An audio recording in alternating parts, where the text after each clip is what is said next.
Hola a todos, padres de familia, estudiantes, ciudadanos en cualquier parte del mundo. El día de hoy les venimos a hablar todo nuestro equipo de la escuela CETIS sobre lo que son los mecanismos de defensa, cuáles tipos existen, cómo se pueden presentar, qué impacto tienen en nuestra vida como estudiantes, en este caso hablando un poquito de nuestra propia experiencia personal. Bueno, pues para ir empezando, empezaremos con mi compañero Germán Serna, que nos va a apoyar un poquito con lo que es el concepto principal, que son los mecanismos de defensa. Adelante, Germán, gracias. Los mecanismos de defensa son las reacciones inconscientes que tenemos en situaciones emocionalmente difíciles de aceptar y que utilizan nuestro cerebro para intentar mantener nuestro equilibrio psicológico y evitar el sufrimiento o malestar que nos supondría enfrentar esa realidad. ¿Cómo pueden surgir los mecanismos de defensa o cuáles son sus causas? Esos mecanismos de defensa se presentan al momento de querer intentar controlar la ansiedad que puede llegar a sentir una persona cuando se siente presionado en alguna situación peligrosa o desconocida. También suelen surgir desde la necesidad de querer huir a otras realidades en las que te puedas sentir mejor. Lo que ocurre es que en estas realidades no sufres ningún daño. Sin embargo, una desventaja que se suele, si no es que se presenta en la mayoría de los casos, es que al momento en el que regresas despertando de tu realidad, muy pronto te empiezas a dar cuenta de cómo es el mundo en realidad. Esta transición entre tu realidad y la verdadera realidad normalmente genera sentimientos como la tristeza o enojo con otras personas, hasta llegar a sentimientos como lo son la depresión. La sublimación es considerada por la psicología como un mecanismo de defensa maduro, el cual permite a los individuos a canalizar todas aquellas pulsiones, estímulos o impulsos normalmente de contenido sexual o agresivo, y orientarlas hacia conductas consideradas aceptables en nuestra sociedad. Otro de los mecanismos de defensa que son muy comunes es la represión, porque este mecanismo pues consiste en ocultar en el inconsciente eventos o pensamientos que alguna vez nos hayan hecho sentir angustia, frustración, como pueden ser también eventos que pudieron haber impactado muy fuertemente en nuestras vidas, tal vez alguna situación grave, pasar por un duelo, relación con la familia, algún abuso, etc. Básicamente estos pensamientos, recuerdos o eventos se ocultan en el inconsciente, pero no desaparecen,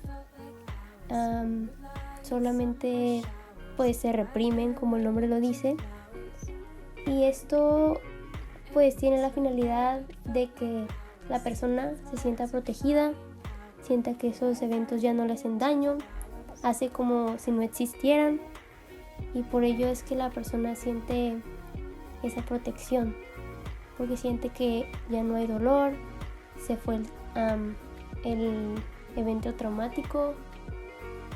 Sin embargo, es muy peligroso, ya que no se sabe cómo puede reaccionar una persona que pone a prueba este mecanismo. Si alguna vez ese evento, ese pensamiento vuelve, como que llega de nuevo a la realidad, te golpea, es como si volvieras a vivir ese evento o volvieras a volver a recordar. Entonces es por eso que la persona puede reaccionar de diferentes formas y no se sabe cómo. Entonces es muy importante conseguir ayuda, especialmente si la persona sufre de un problema de adicción. Esto solamente empeora la situación, y pues básicamente eso es lo que en lo que consiste este mecanismo de defensa. Por otra parte, tenemos también el mecanismo conocido como proyección. Este mecanismo consiste en que la persona que lo tiene desplaza sentimientos, características o cualidades de sí mismo hacia objetos externos a la persona, como pueden ser en sí objetos u otras personas. De igual forma, estas cualidades, pues como dije, son cualidades que la persona mira en sí mismo, sin embargo no se da la oportunidad o simplemente no las acepta, y por eso mismo es que puede causar alguna deformación viciosa y crear una falsa imagen de su propia realidad. Además es una deficiencia muy grande, ya que es como resistirte a tu propia identidad, porque básicamente estás mirando en los demás cualidades negativas de ti mismo y estás reprochando porque pues no aceptas esas cualidades que realmente son características tuyas. Es como ver en los demás lo que hay en uno mismo, y pues básicamente es en eso en lo que consiste la proyección. En este mecanismo también destaca el hecho de que la persona, al estar constantemente a la defensiva ante las cualidades que mira en los demás y que son deficiencias propias, pues se siente como liberado de la culpa y la responsabilidad que puede conllevar el aceptar dichas cualidades en sí mismo. Por eso es que las proyecta en objetos externos a él. ¿Cómo influyen en nuestras vidas los mecanismos de defensa? Estos pueden afectar mucho en nuestra forma de ser, que incluso los llegamos a usar de manera inconsciente ante cualquier situación. Adoptamos estas estrategias psicológicas de manera inconsciente en situaciones muy diversas, como por ejemplo cuando creemos que nuestra identidad o sistema de creencias pueden verse dañadas, cuando adaptarnos a una nueva realidad nos supondría un gran esfuerzo psicológico, o cuando emocionalmente una situación es demasiado compleja o intensa para asumirla. Ahora bien, aunque los mecanismos de defensa tienen la función de protegernos del sufrimiento al evitarnos las emociones dolorosas, los pensamientos negativos, la ansiedad y eventuales bloqueos, no siempre nos beneficia al no ser conscientes de ellos, ya que podemos estar evitando resolver conflictos que están repercutiendo negativamente en nuestra vida personal, social y familiar. Ahora pasándonos al mecanismo de defensa llamado aislamiento, es un mecanismo por el cual se divorcian los recuerdos de los sentimientos como manera de soportar los hechos. Un episodio determinado es separado o privado para la conciencia de su significación o de su carga afectiva. O una persona puede recordar un suceso que ha ocurrido en su infancia, muy doloroso o traumático, pero los cuenta en forma indiferente, sin ninguna carga afectiva, y además ha perdido toda la conexión con otros sucesos semejantes. Les sirve a la persona para mantener alejados de la conciencia las asociaciones que puede vivir como indeseables, es decir, de lo que no querría saber o acordarse. Y pues un ejemplo del aislamiento sería pues como un veterano de guerra cuenta una y otra vez cómo vio que mataron a un amigo, pero habla en un tono frío y distante, como por ejemplo aislado o reprimido, el temor y horror intensos o insoportables que podrían acompañar el recuerdo. Ahora voy a hablar de la intelectualización. La intelectualización es un mecanismo de defensa donde el razonamiento se utiliza para bloquear la confrontación con un conflicto inconsciente y su estrés emocional asociado mediante el uso excesivo de ideación abstracta para eludir sentimientos difíciles. Implica apartarse a uno mismo emocionalmente de un suceso estresante. La intelectualización puede estar acompañada, pero difiere de la racionalización, que es la justificación de la conducta irracional a través de clichés, historias y explicaciones oportunas. En lugar de confrontar los acontecimientos dolorosos, la intelectualización pretende analizarlos de forma indiferente y distante. La intelectualización consiste en que se intenta dar una formulación discursiva a ciertos conflictos y emociones con el fin de querer controlarlos.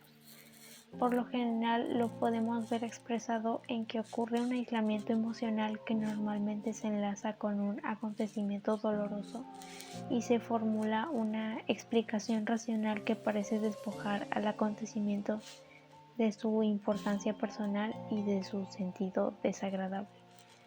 Este mecanismo surge de sentimientos que generan malestar. Este mecanismo, el afectado no busca un argumento para explicar algo sucedido, sino que directamente desconecta sus emociones y empiezan a guiar sus pensamientos.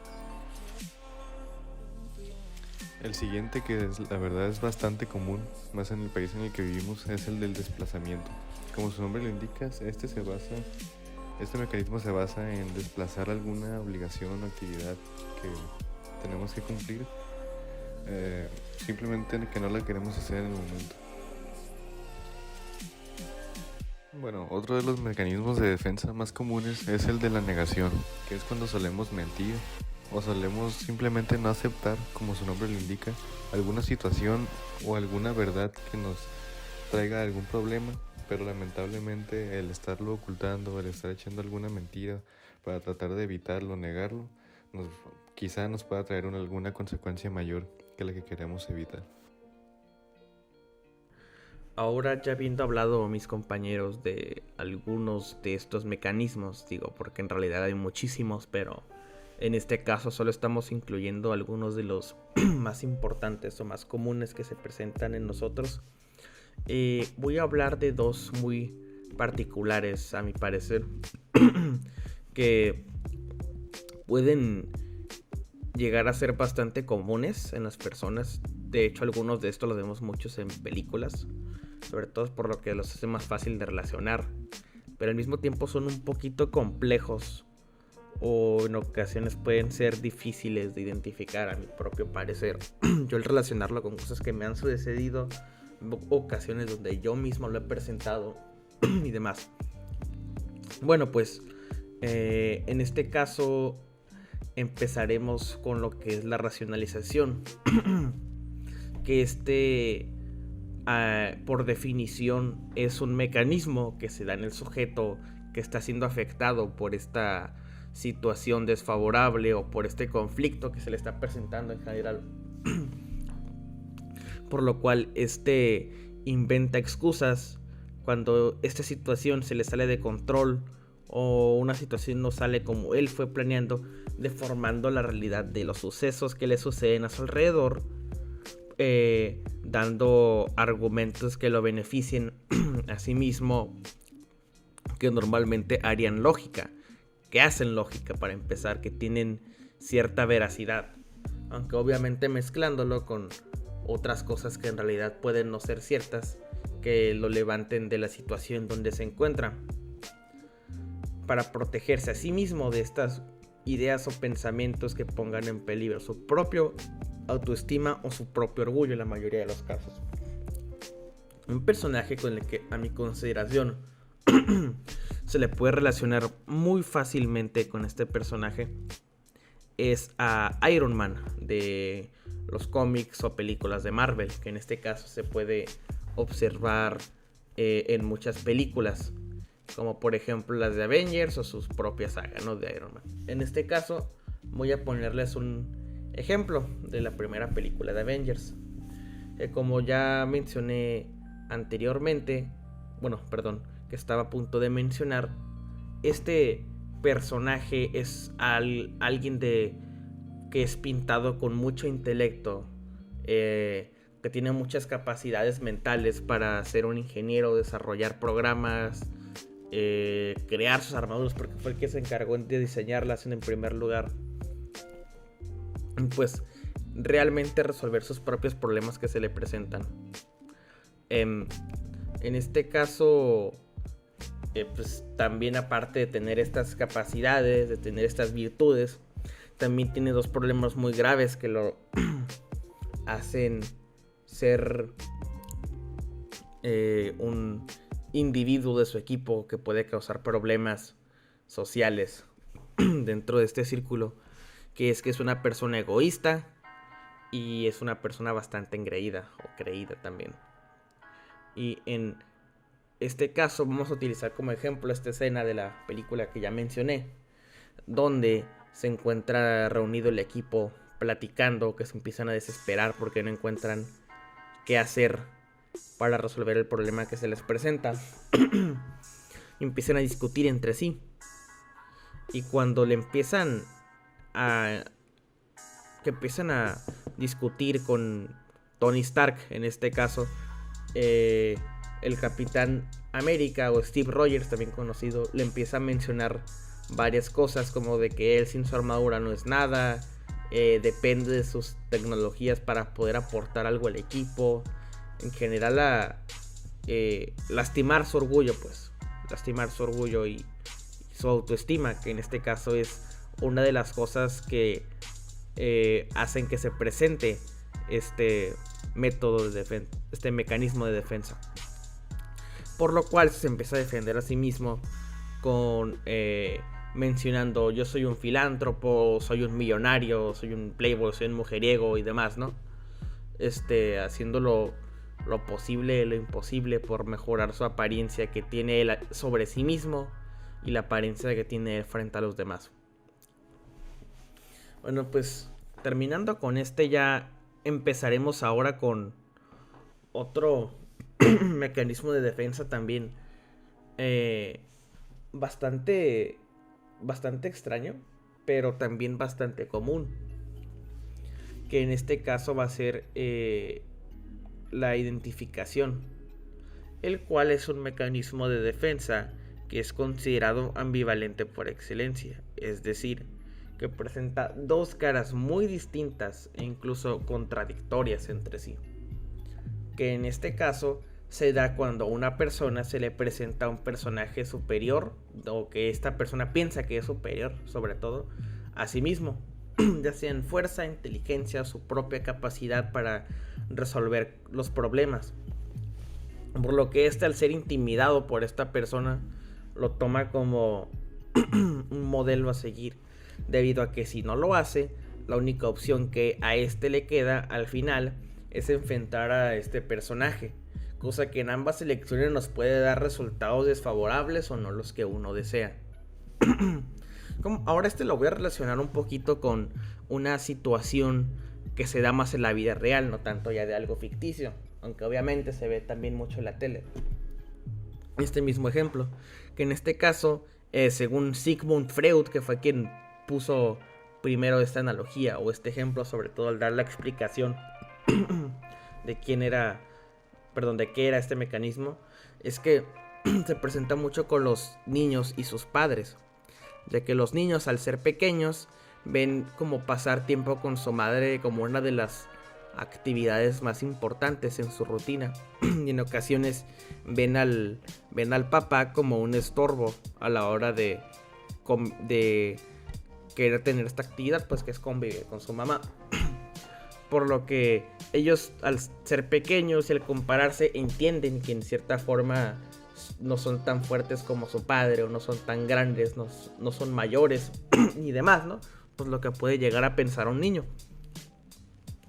Y en este caso, los niños, como es muy común verlo, empiezan a actuar como sus padres, a volverse en un personaje que se le puede llamar un super papá, ¿no? De que sí, yo puedo hacer todo, sí, yo soy fuerte, sí, yo los ayudo en lo que necesiten y demás, ¿no? En cierta parte es bueno, pero es una forma de mejorar su autoestima y esconder esta intimidación que están sintiendo por parte de su papá. En este caso, este problema en la mayoría de los casos se va eliminando solo a la hora de ser expuestos a más situaciones que moldeen su personalidad, ¿no? Y que eso ya quede en el pasado.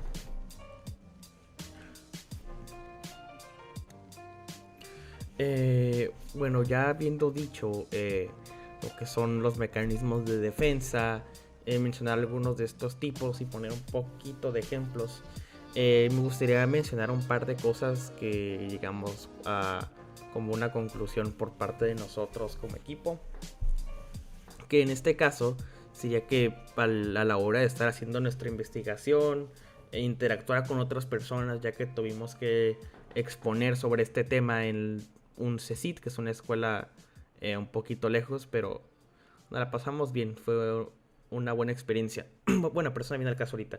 Pues a lo que voy es que descubrimos que estos mecanismos de defensa son fenómenos que presentamos mucho más seguido de lo que nosotros mismos podríamos llegar a saber, ya que la mayoría de estos casos se presentan de forma inconsciente, porque es una reacción que nosotros hacemos inmediatamente como un impulso a la hora que se nos presenta una situación negativa. En ese caso siento que muchos de estos mecanismos en ocasiones nos ayudan a sobrellevar estas situaciones que se nos presentan, permitiéndonos recuperarnos emocionalmente pues a nuestra propio paso y manera, pues a nuestra propia forma, sin que nadie nos esté presionando. Pero también existen muchos casos más donde estos mecanismos se llevan al límite o al extremo y nos ocasionan conflictos con otras personas o que esta situación empeore. En este caso vamos a relacionarlo un poquito con otro tema que me gustaría mencionar, que son las adicciones.